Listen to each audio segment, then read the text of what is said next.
Happy Wonderland Wednesday. Welcome to Alicyn's Wonderland, the show that takes you through the looking glass into the wild and wonderful world of animation and video games. I'm really excited. Happy Wednesday, everybody. It's been a bit of a crazy day, and I'm so glad to see you here and be with you guys tonight. Thank you so much to everybody that's joining live. Chris Brown, I think this is the third week in a row you were the first to jump on. Hunter, Christian, good to see your face. Jason, welcome. Hey, Jeffrey, Sebastian, Day Now. Hey guys, Alan. You guys, we have a very special guest tonight. I'm sure she needs no introduction, but tonight our guest is Anna Brisbin, aka Brizzy Voices. She's an amazing voice actor and content creator. And we're going to chat all about Anna's career as a voice actor and content creator and all of the amazing things she's done. So I'm going to go ahead and welcome Anna. If you guys have questions at the very bottom of the screen, you will notice a little question mark box. Go ahead and drop your questions in there so I don't miss them, and we'll try to save some time at the end for questions. Hey Thomas, what's up? Peter, Web Striker, good to see you guys. Put your hands together and welcome the one and only La la la la. That song has just been stuck in my head for the past 2 weeks. Am I connected? Yes, you're connected. You're in focus. You're in the square. It's always like one of those weird moments where, it crops in super tight. Got to readjust every time. Hi, welcome to Alicyn's Wonderland. Thank you. Hi. I love Wonderland. Yes, this is the Wonderland. There's toys over here. I guess I should crop them in. I see you've got your lovely toys in the background. It's just so cute. How's your day going so far?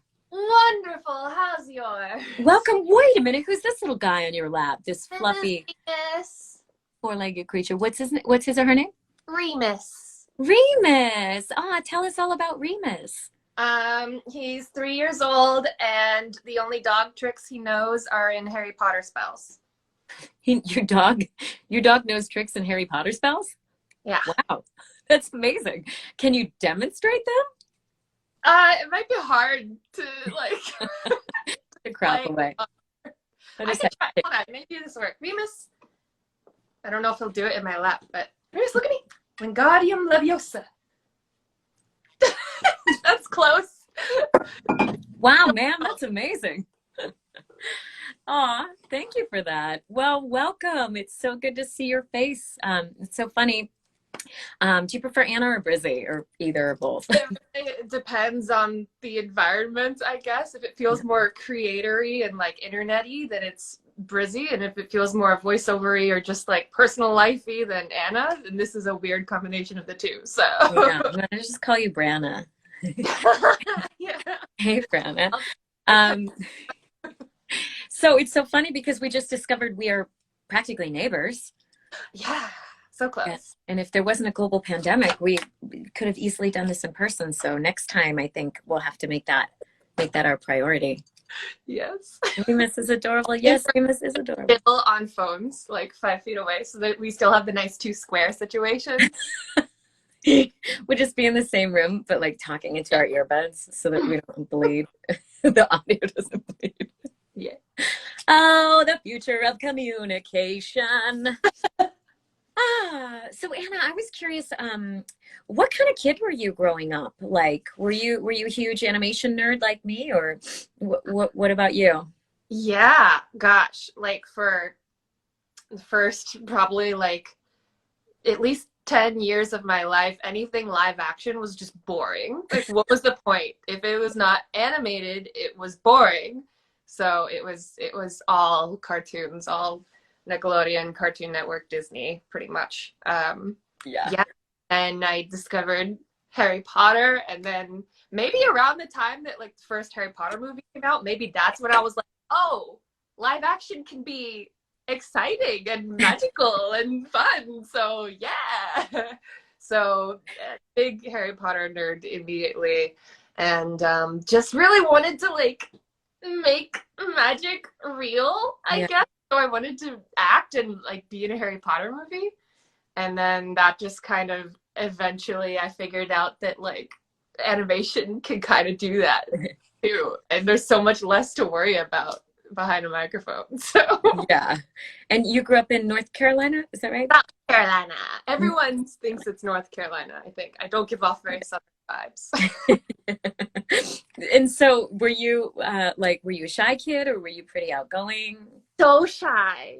The Really? Yeah. shyest. Like my mom says that she's pretty sure I had select mutism for a while. Like I would not speak out in public to strangers at all. I'd completely hide, shut down, and my parents have to talk for me.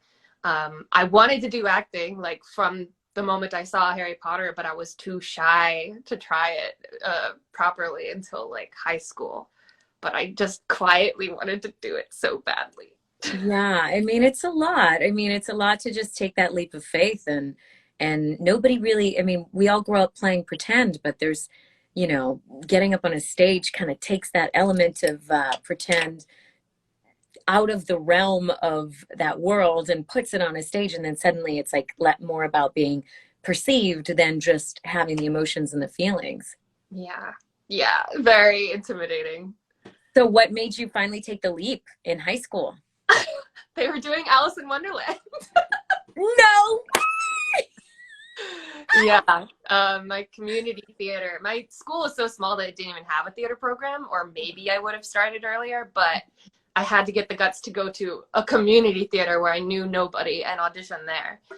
And then my first year of high school, they were doing Alice in Wonderland. And I was like, okay, I love Alice in Wonderland. I gotta try. This is all coming full circle. And so what were you one of the characters in the? Oh yeah, I was like flower number 2, you know? Nice. I thought I recognized you. I don't Yeah.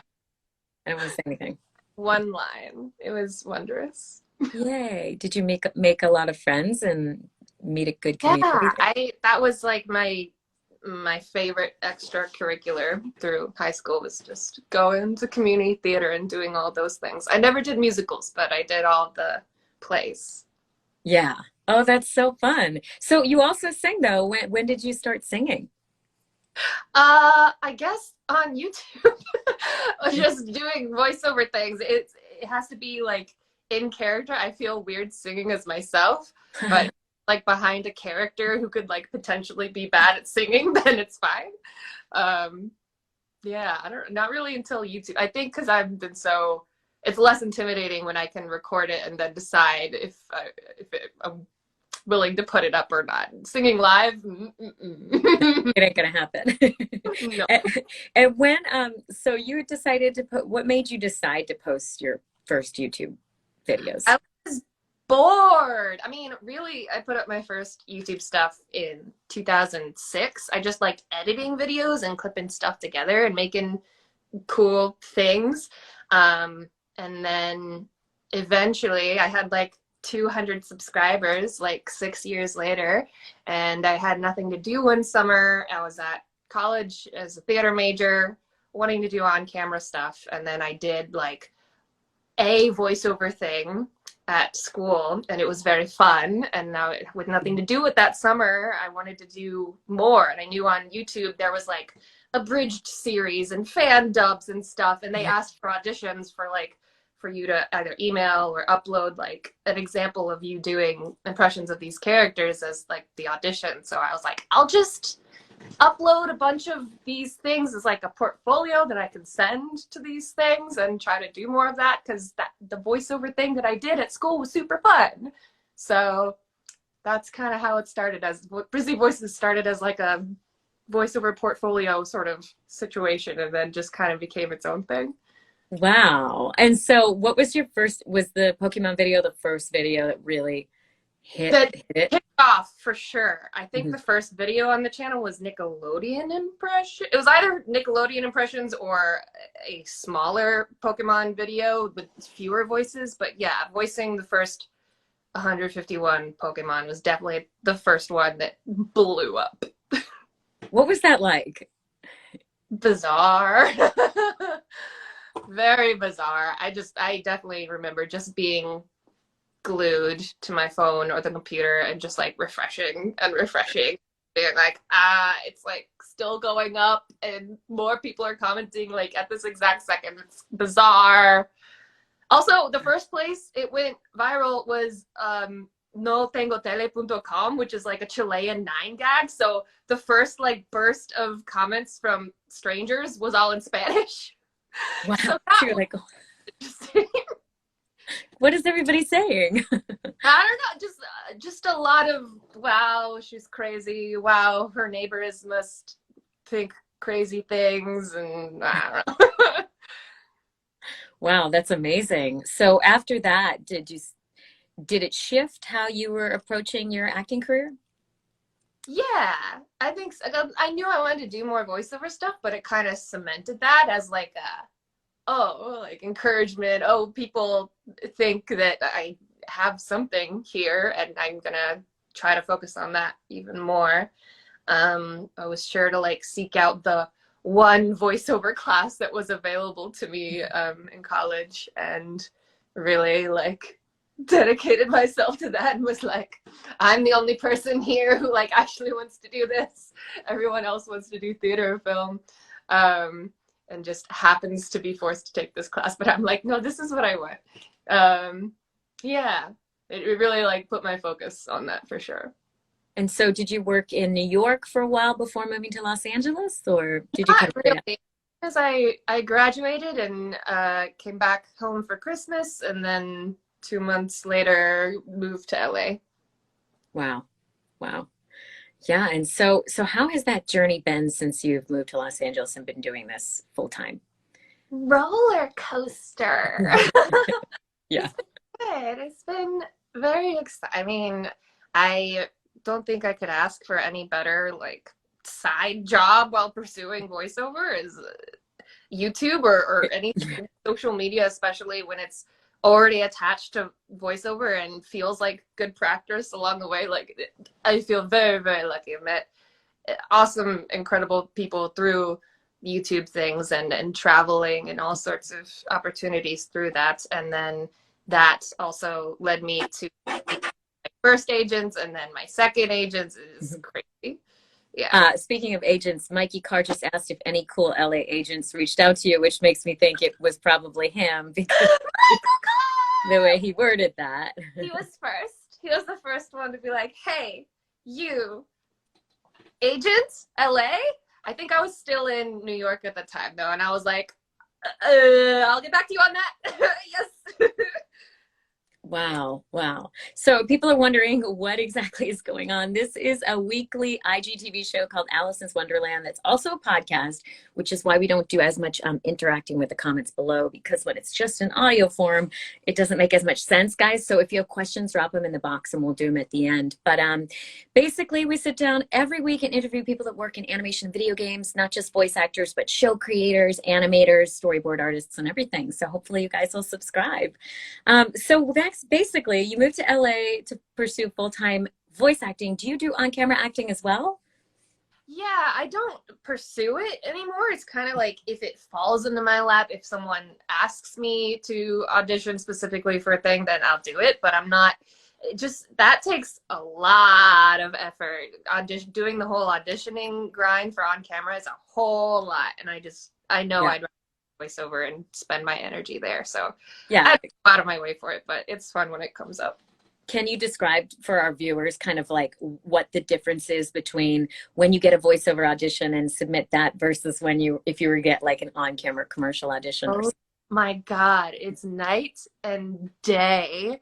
Not as night and day during the pandemic, I guess, but pre-pandemic night and day, because you have to memorize the lines, or at least almost memorize, be pretty much off book, which is the biggest difference in my brain. You gotta prep physically, whether it's makeup and whatever wardrobe should be appropriate for the thing, hair and everything, shower, head out and deal with LA traffic to get to this place for 5 minutes to do your audition, and then drive like 30 minutes to an hour back. It's a whole lot more time and effort in my brain than voiceover, where you go into the closet or your home vocal booth, you read the slides, you play around with some stuff, you edit it down, you send it in. Yeah, I also really like that you don't have to be in the room when they're rejecting you Yeah, when they've yeah, realized if you're that's like it. Yeah, reading for a commercial and they realize you're not the one and they're like, okay, bye, yeah, bye, yeah. goodbye, On versus camera, like it's like first take. You better give it your all. Voiceover, you keep trying if you're not happy with it. it's a lot of fun. I know we have a lot of voice actors on the stream right now, a lot of aspiring voice actors. I'm just curious, what is the day, an average day in your life now? How much of your work is content creation and how much is auditioning and sessions? Do you have an average day? What does that look like? Um, it changes so much depending on if I'm uploading. Right now, I'm kind of uploading a video every other week, and I'm also streaming video games on Twitch and stuff. So maybe a normal day would be like wake up, do normal life things with like dog and breakfast and working out and shower, whatever. And then maybe auditioning in my closet for a couple hours, depending on how many I have and how ahead of, like, if I have auditions due in a couple days, like, do I feel like I have the energy to get those done today ahead of time or not? And then once those are done, maybe like prepare a YouTube video by doing research, and like I basically make a Word doc list of like a character, and then I find a link on YouTube and I copy and paste that onto the Word doc and stuff, with like a little time code of when the line is or something. If I'm doing something that's like literally reciting the lines of those characters, sometimes I Mm-hmm. do suggestions of lines from like viewers and such. But Mm-hmm. if I'm doing exact lines, then I'll like copy and paste the references into a document. And then once that's all done on another day, maybe that evening I'll stream or something. Maybe I'll be able to play some Dungeons and Dragons on stream or off stream. And then another day would be like the same beginning up through like auditioning, and then maybe I'd be filming the video on that afternoon or that evening. And then sometimes in the evenings it's just like, if it's not D&D, then maybe it's like watching a movie with friends or going out to a movie, the drive-in, some sort of like The drive-in. situation. I love the revitalization of the drive-in the past year. I really appreciate it. So amazing. And so do you do all your production for your YouTube channel yourself, or do you have a team of people that you work with? Yeah. So then another day would be like the same beginning if I still have auditions, and then editing the video and trying to get that done before the next morning. So you do it all yourself. Wow, that's a lot of responsibility. Yeah, I'm so picky about it because I Yeah. do so many takes usually, and I Yeah. don't trust like a YouTube editor to pick the best takes of impressions. I can't give up that trust yet. Yes. And those professional feature film comedic editors are usually not, available the rate that one would like, I guess. Right. And so then with YouTube and stuff, I mean, I'm assuming you're monetizing YouTube. Do you also monetize Twitch, or is that just a way to drive people to YouTube? Yeah, Twitch has been something I've been doing for like 7 years now, Oh but my gosh. over the past year, I amped it up a lot. It's been very on and off for 7 years, and then the past year, I actually made it more consistent, as it was a good um, outlet for social interaction for me and reconnecting with video games. And really, I'm playing through a lot of amazing classic games with incredible acting, like Last of Us, Uncharted, Detroit Become Human, stuff that feels like good research and Yeah, like totally. been really helpful for me for like auditioning for video games. So I've been doing a lot of that the past year, and Do you play with also yourself, or help. do you bring friends in and then play with those guys too? I have loved the multiplayer games and stuff like Among Us and things with friends, maybe even Animal Crossing, but not as productive with research for auditioning. It's so funny. Yeah, more and more people are like, "Hey, can you Twitch and play some of your games that you've done?" And I'm like, I don't I only really play Mario Brothers. That's like the only game I play. So Yeah. Maybe I don't know. It's just amazing that is a thing. That is definitely a thing. It's like Yeah, it's I've played a few games that I'm in on stream. That's been fun. so fun. I'll have to check it out. And so you have a podcast, or you've had a couple incarnations of a podcast. Can you tell us a little bit? Is it too much to watch? Is that the newest Right version? now, it was too much to watch for like a month, and then we were like, no, we're not really movie critics. Let's go back to what we were doing. So now it started out Fantastic Geeks and Where to Find Them. Yeah. Became too much to watch for a little bit, and now it's Fantastic Geeks with no and Where to Find Them. So just Fantastic Geeks. It's just Love it. me, my best friend Tessa, who is also a voice actor, screen actor, YouTuber, and huge Harry Potter nerd, talking about all the nerdy stuff that we adore. How did you guys meet? Through YouTube, pretty Mhm. much. Met through having similar managers like 6, 7 years ago, and just hitting off immediately because of Harry Potter. That's awesome. And so how long has the podcast been evolving for? Uh, 2017, maybe 2017 or 2018, one of those. We took a year off though. And where can people hear it? Is it just anywhere you On listen? Spotify and Apple Podcasts, probably some of the other ones, but I don't know about those things. But it's on Spotify and Apple Podcasts. And then is there a visual component or any kind of like live stream version? No, not yet. Yeah. That's cool. I had to check it out. Um, let's see here. You know, I mean, you're constantly putting out such great content and sharing your gifts for the world. What do you most hope that your viewers take away from your content? I feel like I've gotten these comments before. Like I wasn't really sure what I wanted people to get out of it before, but now that since I've read some of these comments, I've been like, oh, yes, this is ideal, perfect. And it's just been like either like one of two things: either inspiration to start voice acting and Mm. or impressions and really giving that a go, or just being unashamed to be your fully nerdy self and love the things that you love and be proud of that. It's one either do those two things make my heart melt. Oh, that's so sweet. Yeah, it sometimes, I mean, more now that we have so many different ways to connect with our people online, people are more empowered to be as unique as they are in real life. But there was a time when, you know, you only had the two nerds at your school and that was it. You know, and you guys had to band together and hang out every day at the lunch table. And now it's like there's a whole universe of Yeah, nerds out there. I'm a nerd. And you get to be the beacon, the shining light. What have been some of your favorite projects to work on, both in the content creation side and voice acting side?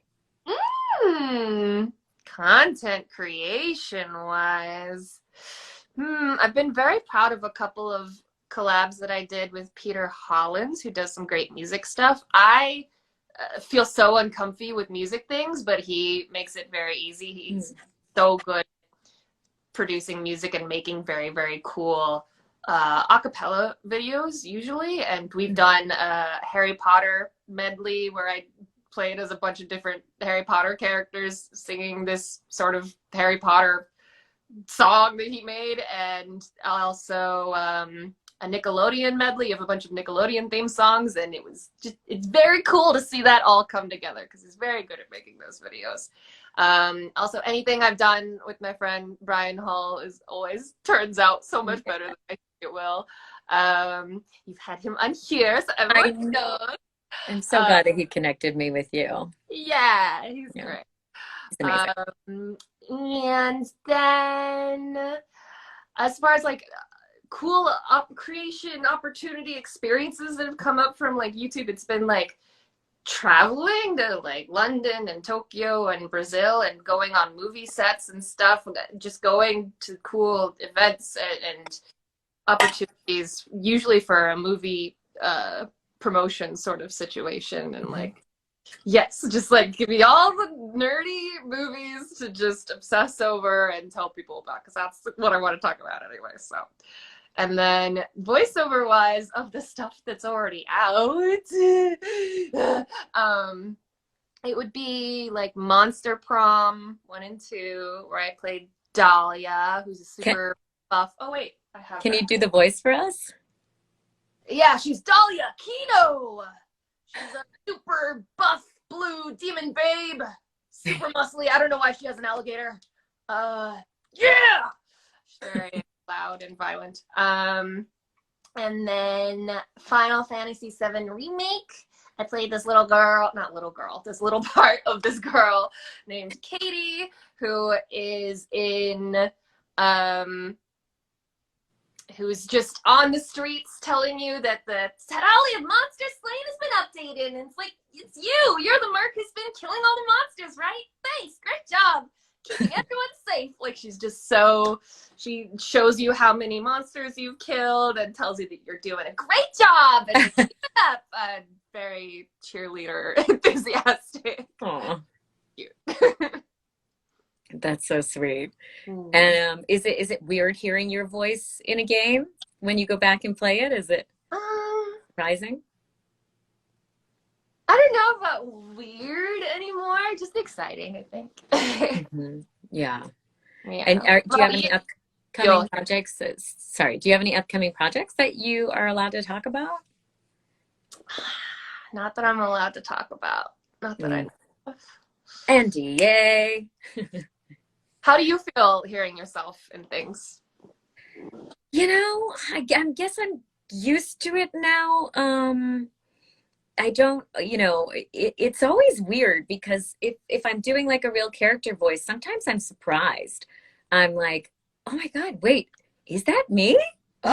Oh, yeah, wow, okay. I didn't know I could do, the stuff they pull out of you sometimes. Exactly. Different That's how I felt directors the are first like, time that I heard myself. I worked on this student project in college. It was like a Pokemon thing, and I was their Ash and a couple other things. And when I heard the final product, I was like, "Did you pitch this down? Is this me?" And I was like, "What? I did cool. What?" So that was the first time I experienced that, of being like, "That's me." Very fun. yeah, it's trippy. It's so trippy. Oh wait, so I was just gonna ask you to piggyback on that. Oh, what was I gonna say? Um, I think I lost it. Um,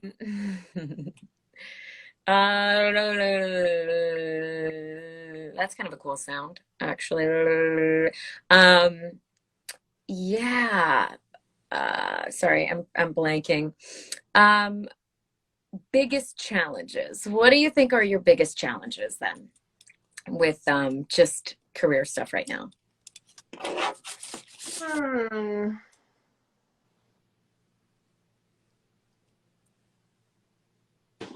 I think just finding the right balance and Mhm. trying to figure out if I were to like step back more time away from social media job things, like would that actually improve my voiceover career, or is it symbiotic enough that it's smart to keep it up and to keep my time on it, and if it's voice relevant anyway, then it's a good practice and everything, and it's a great job. It pays the bills really well. So like, should I be keeping up the time commitment necessary for social media and YouTube things, or should I be like kind of let that go and 100% Mm. dive into voiceover? Like, would that change anything? I don't know. It's very It's scary. Like, it's once you step interesting back, because like you're coming at it from the sort of the opposite side of a lot of the yeah, people that I talk to, where you and Brian have come into it through social media, whereas other people are now needing to grow their social media. And so it's like two halves of the same coin. And I feel like every year it's just everything's getting more and more um, mashed together. So I think a lot of people ask that questions from the other, like, how do we manage our time now that we have new challenges of needing to manage our social media careers? yeah, for sure. It's a weird balance and a strange position for us to be in. Like, usually it helps. Sometimes it does the opposite. Sometimes people are like, YouTuber, not an actor. Hate those YouTubers. They are crazy. But now, do you think? Because now I feel like everybody. It's getting closer. I feel like it's definitely shifting. On camera, 100%. They care so much about followers right now. And I feel like voiceover wise, it's just barely, like, some people are starting to care about follower things, but like not much compared to on camera. And I feel like there's a lot of the stigma still in voiceover of, I think because voiceover is inherently so much less shallow and than on camera, that people have the idea that like YouTubers and social media stars like are the shallow side of the industry and like would not fit in and don't put in the proper work. They're just trying to like rest on the laurels of followership. Yeah, which I don't believe is true. Sometimes I know what I think. Sometimes it is true, is the thing. It's just, yeah, you can't make an assumption. You can kind of get the vibe from somebody's content, right? And yeah, sort of exactly. The depth and breadth of what they're putting out in the world, hopefully. Yeah.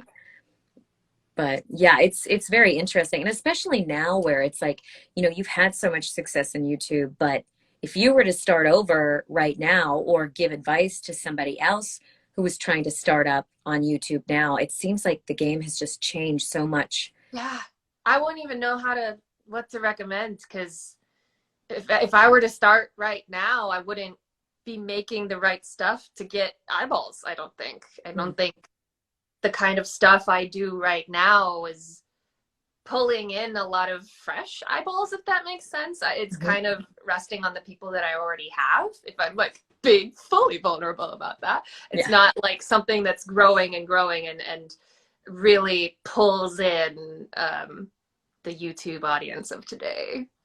Well, and you see YouTube kind of making a push for the YouTube shorts, and are you doing a lot of shorts or mainly sticking to like fuller length? Not at all. I'm too stuck in my ways to adapt. I don't know. That was almost a spit take. I'm drinking my water. You made me laugh. Yeah, no, I've tried like a couple things on Reels sort of situation, but not much at all. I don't have a TikTok account. I've never made a YouTube short. Blah, I don't know. I don't have a lot of ideas in that area, but I'm not super against it, at least on like YouTube. I think I should make some YouTube shorts, see how that does, but I don't know. My brain hasn't gone there. I'm too busy trying to figure out just what to do for a video that I don't put too much energy into that. Yeah, and that is your career, so well-placed attention put on there. Yeah, it does seem like it's a really different type of environment when I think back of some of my favorite YouTubers have been doing it so long, and you know, I haven't really, you don't hear about as many up-and-coming YouTubers these days. It's almost like the new media has become the old media now, being replaced with other types, or being subsetted with other different types of media. It's an interesting time. Yeah, right now there's just so many YouTubers that there are 1,000 or more upcoming rising stars, like people who just hit 1 million subscribers that we will never hear of, because that's just how many people have 1 million subscribers now is a lot of people. There's so many people that are so big, or at least medium big, that like you don't even know who they are. And do you feel that YouTube's getting more niche? It is corporately, I guess, and on like, I mean, I guess it depends on what you mean by niche, but on like the trending page, it's more specific, I guess, and kind of narrow options as far as what ends up on the trending page, because it's all the corporate stuff, you know, talk shows, music videos, and sports, or like prank videos. I don't know, videos made that really appeal to like kids and stuff. High drama, high octane content. Do you have some favorite channels that you love and watch religiously? Several, but it's always hard to think of them on the moment. ContraPoints, love and adore. ContraPoints. I know. I feel like it's my friends. It's like Brian Hall, Tessa Netting, Cherry Wallace, like Harry Potter friends. It's a good start. It's amazing then to be connected with the people whose work you admire. Yeah. I've really just been listening a lot lately to like Dungeons and Dragons shows and stuff. So that's been taking up a lot of my like YouTube time. How did you get into Dungeons and Dragons? I don't know. 2018, a friend was like, I've got the starter kit if you guys want to try playing. I'm like, okay. And it was very fun. Oh, that's amazing. Yeah. So, how do you stay inspired in your creative work? Do you look outside yourself at other people's art and find inspiration? Do you meditate Yeah. and journal? It's hard, I guess. Like direct ball, like rainbow beams of light inspiration, especially for YouTube making. I'm less and less feel like I know what I'm doing there. But voiceover wise, it's like, and often YouTube wise, since they overlap in so many ways, playing video games a lot has helped me a lot. Dungeons and Dragons has helped me a lot as far as just like inspiring character creation and improv and just being creative and having fun with things and with characters, and then just video games with ideas for, I don't know, like video game voice impressions to do. I recently did like Resident Evil 8 character voice impressions and stuff, and just, yeah, I don't know. It's absorbing a lot of art, I guess, movies, video games. I should watch more animation. I watch a little bit of like modern animation, but not as much as I should, for sure. You just need to have a kid, because then you'll watch watch a lot of cartoons, mainly with my son. I watch the movies. I watch the animated movies, but I'm not as good at watching the TV shows. Yeah, there's That's some why I'm really not great stuff out. Because I'm not. It's my fault. I'm only playing a video game, so that's why I'm booking video games. It makes sense. That's amazing, though. Any work is great work. You mentioned improv. Have you ever studied at any of the improv schools or been on an improv troupe or anything like that? Yeah, I did like a little bit growing up at like my community theater, one like summer program in New York thing, and then I've just done the first like opening course, like improv workshop A at Groundlings and Improv 101 at UCB. So I've got like the framework of like the two big ones, but it scares me. It's so scary. Live performance, especially without a script, is so scary for me. So I did it just to like, because I know it's so important for voiceover, but it's terrifying to me. Yeah. Yeah. I mean, you really put it all out there and must expect failure, because as you're learning and growing in improv, you're going to fall on your ass a lot. So uncomfortable. But there's something about getting comfortable with the discomfort that I think helps to grow. Yeah, for sure. For a little while, Mick Wingert had a voice actor improv troupe. It's like Fred Tatasciore, and I'm trying to think who else was in it. I'll have to ask Mick. There was a bunch of people playing in and out, but it was all audio. You would have loved something like that. We'll have to bring that. I know. I think Max Middleman has an anime improv group that like goes to cons and stuff, and like that's me. Yeah, I know, it's amazing. So Alice, since you're writing and producing your own content, do you ever aspire to produce your own animated series for the web or TV? Yes and no. Like, I don't really have ideas is the thing. I don't know what I would want to do, and I hate writing, but I'd love to like work with a writer and someone who has very cool ideas. And I love adapting things and adjusting things, tweaking things. So like, I'd love to like direct some sort of animated short or film or series or whatever, but I don't know what I would want to do. I would want it to be something magical, something something wild and mystical, but I don't want to write it. That'd be amazing. Well, you do a lot of cosplay and dress up and stuff like that. You know, maybe you could just find a character that is within you and build something around that. Yeah. Have you ever been to Burning Man or anything like that? No, a bunch of Ren fairs, but never like Burning Man. Nice. It's like the world's biggest Ren fair with 90% less Ren. I guess. Yeah. So what is next for you? I mean, is there other aspects of your career you're looking to expand or? Oh, I don't know. Just trying to keep up with Twitch and the YouTubes.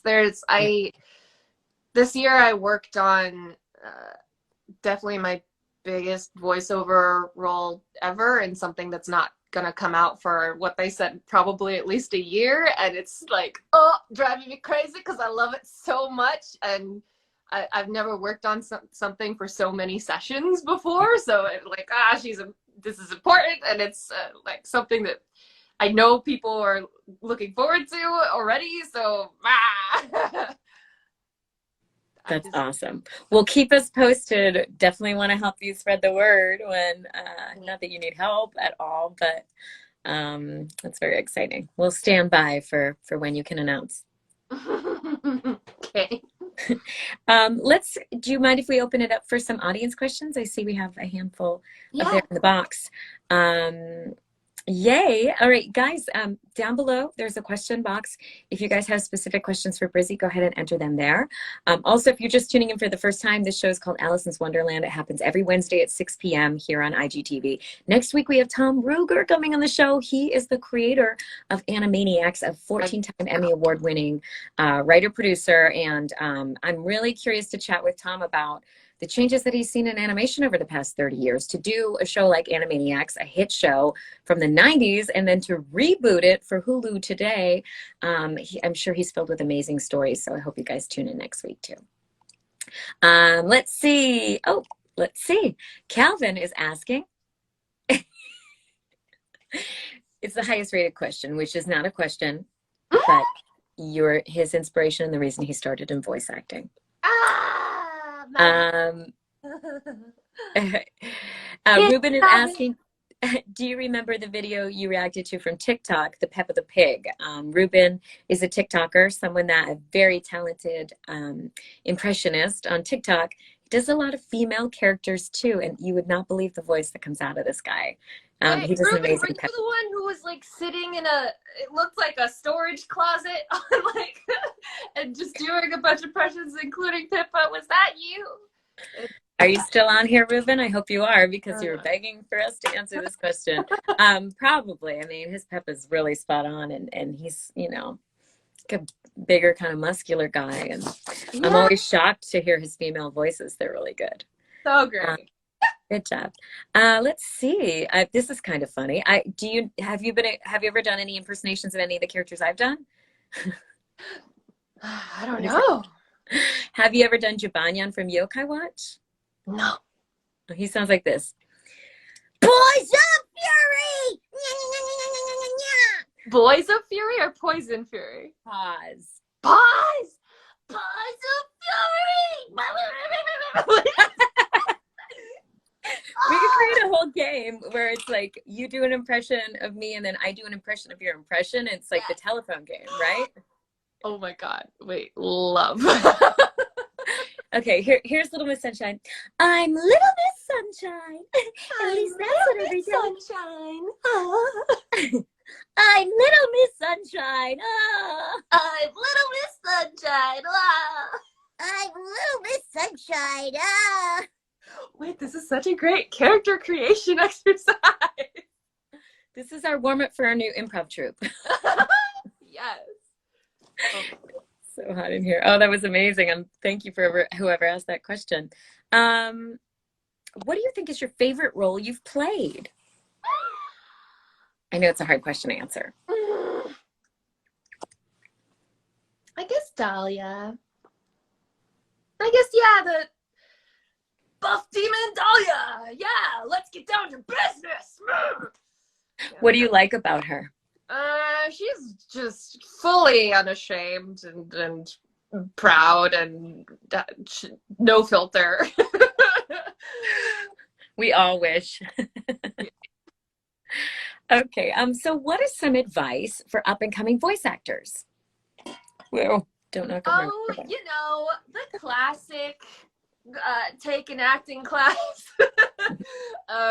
Do all the performance acting things you can without worrying too much about voiceover specific stuff at first, theater on camera, something for some sort of basics, and then just watch a lot of things, listen very carefully to what other people are doing.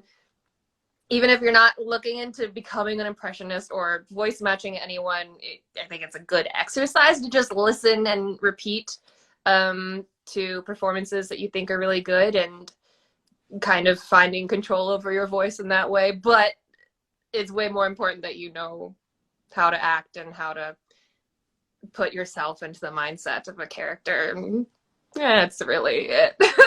Don't worry too much about like getting a demo real quick or moving to LA. Just get as much performing experience as you can. It's funny too, because of the pandemic, now a lot of voice acting classes are done on Zoom. Yeah. So you don't even have to be in LA to sign up for some of the awesome classes and coaches that are working with actors. So there's a lot of opportunity. Jennifer Hale's going to come on the show in September, and she has a new coaching program that is called Skills Hub. Yeah. And you can do one-on-one coaching with a bunch of casting directors and voice actors at a per minute basis, so kind of work within any budget. So you could get started, practicing there, but record yourself as much as possible, play it back, say, because what we think we sound like is not what we sound like, because it's exactly resonating through all these different spots in your head. So, play around with the shape of your face. You're going to bring a different character. And that's just character voice acting. Then there's commercial and promo and narration, and learn as much as you can. YouTube. Yeah. Let's see. Okay. So we answer this. Somebody's asking, they have a demo and a website, but how do you get an agent successfully, that is? Well, if you're at the point where you have a demo and an agent, a demo and a website, you can start submitting for agents, and basically you will go to each individual agency website and see how they prefer to get submissions. Usually it's all electronic now. But if you know someone that's at an agency or have a direct referral, that always makes a big difference. Yeah, that's like at least 10 times improvement, I think, is having someone to recommend your demo personally. Yes. Or just be like Brizzy and get really popular on YouTube, and then people will just reach out to you. Just do that, Just do that. I mean, no big deal. No, but yeah, I mean, it doesn't always happen immediately, and there's different agencies in different markets too. So you might want to start in a smaller market if you can't find an agent in Los Angeles, New York, or Chicago. You could try and get an agent in San Francisco or Denver or a smaller market. Yeah, you don't need to start off at the big guns. You can work your way up. Exactly. Let's see. Have you and Tessa ever had an acting job together? I don't think so. Not like a professional paid, like we've acted in our own things together, or I think, but I don't think we've ever been paid to act in something together. Not yet. Not yet. Well, and how does it come about that you guys do a lot of like sponsorship kind of unboxing and attending events and stuff like that? Is that something that you have somebody that helps you get those jobs, or studios reach out to you directly? Yeah, we had the same manager for like 6 years, so that definitely helped. And now it's just like connections and like, hey, you have a +1, I have a +1, like pop in. Come on, girl. Somebody says, I love you. Oh, hi. This is an interesting question because, we all have to start somewhere. Have you ever had to work a basic stable income job like at a grocery store or some other 9 to 5? Not a 9 to 5 or anything like super official, I guess. My first jobs were as a nanny and as a blueberry picker. No way. Yeah. Where'd you pick blueberries? In Pensacola, Florida. That's so cool. Was that like a summertime thing? Yeah, it was a summer situation because I was in Florida. Anyways, it was a whole thing. How many did you eat? So many. So many. Fully allowed. And very, very zen job. It's a zen, did you say? Very zen? Yeah.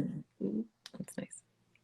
And then it was partway through college that I started YouTube. So that started pretty quickly. And then it was all over. No more 9 to 5. Let's see. Well, we did talk about this. People wanting to jump on the guest stream. Have you seen the Spider-Man No Way Home trailer? And what are your thoughts? Yes, I have. I am excited, but I don't have the biggest of thoughts because I've never seen the Tobey Maguire Spider-Man movie. So Really? I don't know what most of this is. Wow. That's so funny. I guess it was before your time a little bit, huh? I guess before I got into superheroes for sure. Okay, let's see. If it also, would you go for the classic Chainsaw Massacre shit? There's some weird questions in here, guys. If you had to choose between Mario and Sonic, which way do you go? Mario! I'm such a Nintendo fangirl. Yeah. Oh, yeah. When did you get your first video game system? Probably with N64, whenever that was. Oh, I don't know. What was first? Game Boy Color or N64? I'd have to look it up. Probably around the same time. Yeah. Maybe Game Boy Color, actually. Yeah. It was one or the other. Yeah. Somebody Google but that. I played on my cousin's Super Nintendo a lot before that. And how old were you when you started to get into gaming?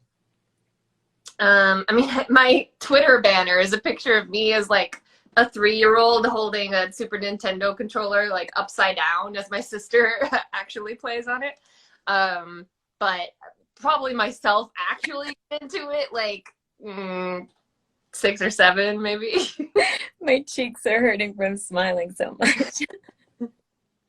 I need to look at that picture. That's amazing. Well, guys, we're going to start to wrap it up. So if there's any more questions, get them in back there. Do you have a favorite movie? Oh, Harry Potter. It's always like the last Harry Potter, probably. It was like the first and the last Harry Potter, I think. And then outside of Harry Potter, it's like, oh my gosh. I never know where to start outside of Harry Potter, but like The Prestige, Spy Kids, such similar movies. I don't know. There's so much to choose from once I take Harry Potter out of the picture. And so this is kind of a question I like to ask everybody. If there was a song in your heart, what would the name of the song be? I don't know. Oh my gosh. I feel like it'd be like Magic, Magic, Magic. Oh, that's great. Magic, magic. What kind of style of music? Sparkle emojis. Is it like an EDM, like dance track? I hope not. I feel like it'd be like electro swing. Ooh. Guys, somebody was saying they were a music producer. You got to get on that. See if you can make that happen. Oh, well, it's been so great chatting with you. Let me just see. I mean, that's a weird quote. If you have a least favorite voice actor role. Probably just something very early on for some random YouTube thing that I'm probably very embarrassed of. Don't look it up. We're not even going to say the name, okay? I wouldn't even know what it's called, but I don't know. Just like random stuff like that. That's probably really bad. And do you have any dream voice actor roles? It'd be anything Harley Quinn, anything like sort of like Nickelodeon, Disney area, anything related to magic. I'd love to do some very cool, freaking cool, like mocap video game. That's definitely a dream. Have you done any mocap yet? No, just class. I've done face cap. Face cap. But not body. Yeah. Yeah, I haven't done any mocap either. It looks fun, but then we're back at memorizing lines again. No, that's my only like worry. It's like, oh, I really want to do it, but I can do it. It'll happen. It's coming. It's coming to you. Awesome. Well, I was also curious, are there any charities or organizations you like to volunteer for, or? I love anything to do with dogs or dachshunds. There's a Dachshund Rescue LA, I think that it's called, that I love. There's this charity called Lumos that I used to do a lot of work for that raises money to help orphans get out of orphanages, because orphanages suck, and help them find permanent homes. So those are the first two that come to mind. Yeah, that's amazing. Well, if you ever want to share any information for that, I'm happy to forward that along if you guys want to get involved as well. It's been so lovely chatting with you today. You too, Alicyn. Thanks for having me. Oh, you're so welcome. Do you mind saying real quick, just this is Alicyn's Wonderland, and introducing yourself? We're coming up on our 1-year anniversary of this being an IgTV show, and I have a fantasy that I'm gonna go through all the videos and edit these into something. Okay. This is Alicyn's Wonderland, and I'm Brizzy Voices. Woohoo! Yay, fantastic. Oh, well, it's been so lovely getting to know you. And where can everybody find you online? Brizzy Voices on YouTube, Instagram, Twitch, Twitter. Brizzy Voices. Brizzy Voices. It's that easy, guys. Well, thank you, Anna. It was lovely to get to know you, and we'll see you next time. Thank you. Thank you. See you next time. Bye. Bye, everybody. Bye.